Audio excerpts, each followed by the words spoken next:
So finally ভিসাটা হয়ে গেছে। এখন আসে আলোচনায় যে আপনারা কিভাবে একই ওয়েতে সেনজেন ভিসা পাবেন।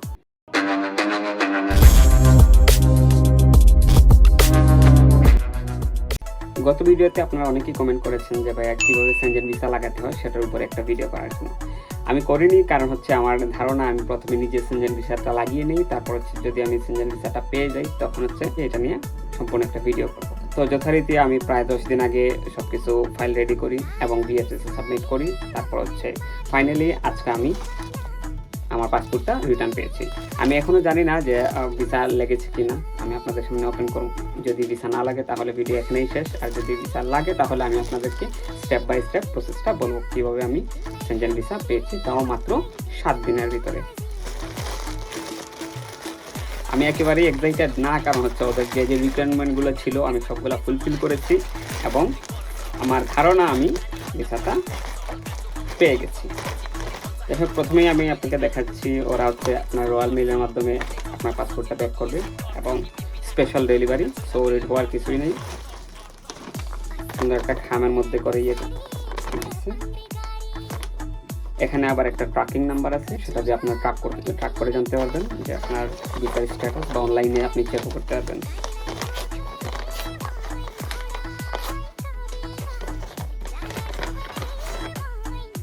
আমার পাসপোর্ট ইমিগ্রেশন থেকে লেটার দিয়েছে। নর্মালি এই লেটারটা পাওয়ার মানে হচ্ছে আপনার ভিসা মোটামুটি হয়ে গেছে, এবং তারপর হচ্ছে সেনজেনে যাওয়ার পরে সেনজেনের এরিয়া, তারপর কতদিন থাকতে পারবেন, কি কি ডকুমেন্ট আপনার সাথে নিতে হবে, তো সব কিছুর একটা ব্রিফিং এখানে দেওয়া আছে। আলহামদুলিল্লাহ পেয়ে গেছি।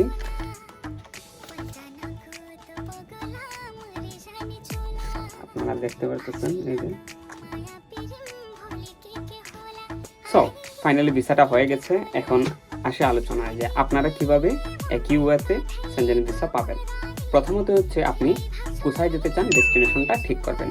সেনজেন বলতে টোটাল 26টা দেশকে বোঝায়, তো আপনি কোন দেশে যেতে চাচ্ছেন সেটা আগে সিলেক্ট করতে হবে। আমি যেতে চাচ্ছিলাম গ্রিস, কারণ হচ্ছে আমার কাজিন থাকে গ্রিসে। মনে করেন আপনি ফ্রান্স যেতে চান, তাহলে আপনি গুগল করতে হবে ভিজিট ফ্রান্স ফ্রম ইউকে। তো তখন প্রথমেই যে পেজটা আসবে সেটা হচ্ছে ফ্রান্সের এমবেসি লিঙ্ক। ওই এমবেসি লিঙ্কে বা ওই দেশের এমবেসি লিঙ্কে আপনারা যাবেন। যাওয়ার পরে হচ্ছে ওখানে ক্রাইটেরিয়া দেওয়া আছে। তো প্রত্যেকটা ওয়েবসাইটেই ওদের এখানে একটা আইডি খুলতে হয়। তো আপনি আপনার ইমেল আইডি দিয়ে একটা আইডি খুলবেন। তো আইডি খোলার পরে স্টেপ বাই স্টেপ ওখানে সব কিছু দেওয়া আছে। প্রথমে আপনি একটা ভিসা অ্যাপ্লিকেশন করতে হবে, অনলাইন অ্যাপ্লিকেশন করতে হবে। অনলাইন অ্যাপ্লিকেশনটা ফিল আপ করে সেটা প্রিন্ট করতে হবে। তারপর হচ্ছে আপনি অ্যাপয়েন্টমেন্ট নিতে হবে। তারপর হচ্ছে ফাইল সাবমিশন করতে হবে। তারপর হচ্ছে ফাইল ট্র্যাক করতে পারবেন। দেন হচ্ছে আপনি ডেলিভারি পাবেন। এই হচ্ছে ওদের ওয়েবসাইটের প্রসেস। নর্মালি দেখা যায় কি সেনজেনের প্রতিটা দেশেরই হচ্ছে এখানে নিজস্ব কোনো এমবেসি নেই, সবগুলোই হচ্ছে বিএফএস এর থ্রুতে আপনার ফাইল জমা নিয়ে থাকে, বা বিএফএস এর থ্রুতেই ওরা বায়োমেট্রিক নিয়ে থাকে। এখন যারা হচ্ছে সেনজেন ভিসা নিয়ে মোটামুটি একটু ঘাটাঘাটি করতেছেন বা অনলাইনে অ্যাপয়েন্টমেন্ট নিয়ে একটু ঘাটাঘাটি করতেছেন, আপনারা সবাই জানেন যে নেক্সট 6 মাস অবধি বা 4-5 মাস অবধি কোনো অ্যাপয়েন্টমেন্টের ডেট খালি নেই। তাহলে আমি এখানে একটা এজেন্সির থ্রুতে ওরা আমার কাছ থেকে 200 পাউন্ড নিয়েছে, আমি ওদের সাথে কন্ট্রাক্ট করে একটা অ্যাপয়েন্টমেন্ট ডেট নিয়ে নিচ্ছি। মনে করলাম আপনি অ্যাপয়েন্টমেন্টটা পেয়ে গেলেন। এখন অ্যাপয়েন্টমেন্ট ছাড়া বাদ বাকি যে কাজগুলো আপনারা করবেন বা বাদ বাকি যে ডকুমেন্টগুলো, সেগুলো কী কী লাগবে চলুন সেটা নিয়ে একটু আলোচনা করি। প্রথমে আমি বলেছি যে আপনাদের 9টা ডকুমেন্ট লাগবে। এখন কোন 9টা ডকুমেন্ট লাগবে তা একদম পানির মতো ক্লিয়ার করে দিচ্ছি। প্রথমত আপনারা যারা ভিডিওটা স্কিপ করতেছেন বা ভিডিওটা পুরোপুরি দেখার সময় নেই, তারা আমার ডেসক্রিপশনে যাবেন। ডেসক্রিপশনে প্রত্যেকটা ডকুমেন্টের লিঙ্ক এবং বিস্তারিত সব কিছু দেওয়া থাকবে। চলুন এখন চলে যাই যে 9টা ডকুমেন্ট লাগবে সেই 9টা ডকুমেন্টের উপর। ফার্স্ট অফ অল আপনার লাগবে হচ্ছে আপনার পাসপোর্ট। সেকেন্ড আপনার লাগবে আপনার বিআরপি। 3 নম্বরে যে জিনিসটা লাগবে সেটা হচ্ছে আপনার ব্যাংক স্টেটমেন্ট। এখন 3 মাসের ব্যাংক স্টেটমেন্ট লাগবে, আর আপনার ব্যাংকে ন্যূনতম 1000 পাউন্ড রাখলে ভালো। এরকম কোনো ক্রাইটেরিয়া নেই যে কত রাখতে হবে, কিন্তু ওরা একটা আপনার ডিউরেশন অফ স্টের উপর ডিপেন্ড করে যে আপনি কত টাকা অ্যাকাউন্টে রাখবেন।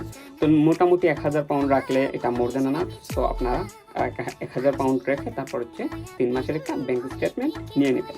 4 নম্বরে যে জিনিসটা লাগবে সেটা হচ্ছে আপনার ইউরোপিয়ান স্টাইলে আপনার পাসপোর্ট সাইজের 1 কপি ছবি। আর 5 নম্বরে যে জিনিসটা লাগবে সেটা হচ্ছে আপনার অ্যাপ্লিকেশন ফর্ম। কোন অ্যাপ্লিকেশন ফর্ম? আপনি যে দেশে যাবেন ওই দেশের ওয়েবসাইটে গিয়ে আপনি যে প্রিন্টেড ফর্মটা ডাউনলোড করবেন সেটাতে আপনি সাইন করে ওই সাইন ফর্মটা লাগবে। 6 নম্বরে যে জিনিসটা লাগবে সেটা হচ্ছে আপনার ট্রাভেল ইন্স্যুরেন্স। এখন ট্রাভেল ইন্স্যুরেন্স আপনার কত টাকা খরচ হবে? টোটাল 10 থেকে 12 পাউন্ডের মতো খরচ হবে। বিভিন্ন ধরনের ওয়েবসাইট আছে, 10 থেকে 12 পাউন্ড দিলে ওরা আপনাকে ট্রাভেল ইন্স্যুরেন্স দিয়ে দিবে। এরপরে যদি কোনো বিষয়ে আপনি স্ট্রাগল করেন আমাকে আমার কমেন্টে জানাবেন, আমি আপনাকে পার্সোনালি এই বিষয়ে অ্যাসিস্ট করবো। 7 নম্বরে যে জিনিসটা লাগবে সেটা হচ্ছে আপনার হোটেল বুকিং। খুবই সহজ, আপনারা জাস্ট booking.com অ্যাপটা নামাবেন। booking.com অ্যাপে গিয়ে আপনারা যে ডেস্টিনেশন ডেট আপনারা ওই ডেটটা সিলেক্ট করে আপনারা বুকিং দিয়ে রাখতে পারেন। আর যখন বুকিং দিবেন অবশ্যই আপনারা পে অ্যাট প্রপার্টি দিবেন এবং ফ্রি ক্যান্সেলেশন সার্ভিস যেটাতে অ্যাপ্রুভ আছে ওই হোটেলটা বুক করবেন। 8 নম্বরে যে বিষয়টা লাগবে সেটা হচ্ছে আপনার এয়ার টিকেট। এখন এয়ার টিকেট আপনারা কিভাবে করবো? কেউ lastminute.com থেকে করে থাকে, আবার কেউ booking.com থেকে করে থাকে।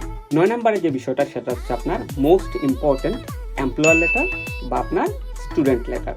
আপনারা যারা স্টুডেন্ট আছেন আপনাদের জন্য হচ্ছে ইউনিভার্সিটি থেকে আপনার একটা স্টুডেন্ট স্ট্যাটাস লেটার লাগবে, যেটা আমরা এনরোলমেন্ট করার পরে ইউনিভার্সিটি থেকে পেয়ে থাকি। আর আপনি যদি এমপ্লয়ি হন দেন আপনি হচ্ছে এমপ্লয়ারের কাছ থেকে একটা এনওসি বা নো অবজেকশন সার্টিফিকেট নিতে হবে, যে এই ডেট থেকে এই ডেটে আমার এই এমপ্লয়িকে আমি নো অবজেকশন সার্টিফিকেট দিলাম। সো এই হচ্ছে 9টা ডকুমেন্ট। আপনারা এই 9টা ডকুমেন্ট রেডি করে জমা দেন, আমি আপনাকে 95% ভিসার গ্যারান্টি দিচ্ছি যে হয়ে যাবে। আর হচ্ছে কিভাবে আপনারা প্রায়োরিটি সার্ভিসে আপনার ভিসাটা পাবেন, ওদের বিএফএস এ ডিফারেন্ট সার্ভিস রয়েছে, তো আপনারা অবশ্যই এক্সপ্রেস সার্ভিসটা কিনবেন যাদের হচ্ছে একটু আর্জেন্টলি দরকার। আশা করি 5 থেকে 7 দিনের মধ্যে পেয়ে যাবেন। এরপরে যদি আপনাদের কোনো ধরনের সমস্যা হয় আমার সাথে পার্সোনালি যোগাযোগ করতে পারবেন। আমি ডেসক্রিপশনে আমার ইমেইল অ্যাড্রেস দিয়ে দিব, আপনারা আমাকে কোয়েশ্চেন করতে পারেন, আমি আপনাকে হেল্প করব আপনার ডকুমেন্টগুলো রেডি করতে। ধন্যবাদ।